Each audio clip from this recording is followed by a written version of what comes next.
बच्ची ने ऐसा कौन सा गुनाह किया था जिसकी तुमने उसे इतनी सख्त सजा दी? सजा उसे नहीं, तुझे दी है।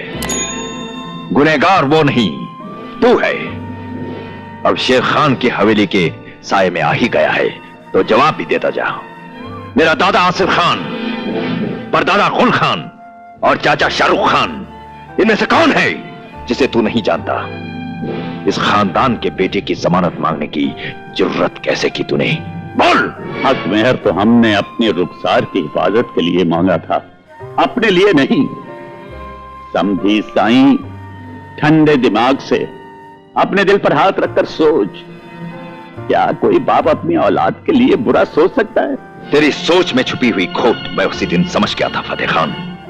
तूने सोचा कि 50 लाख रुपए और 100 एकड़ जमीन के नीचे दबकर शेर खान दफन हो जाएगा, खामोश हो जाएगा, बारात लेकर वापस लौट जाएगा।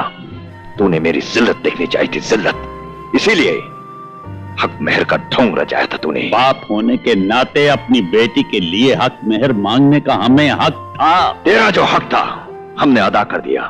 अब जाकर हमारी दी हुई जमीन पर ट्रैक्टर चला, उन नोटों के तकिए बनाकर चैन की नींद सो जा। कभी अपनी लाडली बेटी को जमीन दिखा तो कभी उसे नोटों की गड्डियां सूंघा। उसके बाद तुझे एहसास होगा कि हक मेहर मांग कर बेटी की जिंदगी किस तरह महफूज हो जाती है। शायद तू ये भूल गया कि इस जमीन पर फतेह खां अकेला पैदा नहीं हुआ है, उसके साथ उसकी भला की जिद भी पैदा हुई है। कहीं मेरी जिद किसी जिद पर आ गई तो अपनी बेटी के रास्ते में पड़े हुए बेशुमार कांटों को तो मैं अपने दामन में समेट लूंगा, लेकिन तेरे रास्ते दहकते हुए अंगारों से भर दूंगा। इतनी बुलंद आवाज में ना बोल फतेह खान, इतनी बुलंद आवाज में ना बोल। आवाज तो तेरी एक दिन मैं नीची करूंगा। शेर की तरह गरजने वाला बिल्ली की जबान बोलेगा। तुझे फतेह खां की दहलीज पर सर झुकाकर, नाक रगड़कर मेरी बेटी फिर से मांगनी पड़ेगी।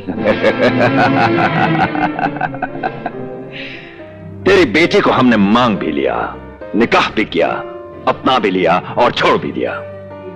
रही बात घर बसाने की फतेह खान, अब घर तो तभी बसेगा जब तू हमारे सामने घुटने टेककर हाथ फैलाकर रहम की भीख मांगेगा। शेर खान, हमारे दिल में छुपे नफरत के अंगारों को और हवा न दे, वरना तू इस आग में जलकर राख हो जाएगा।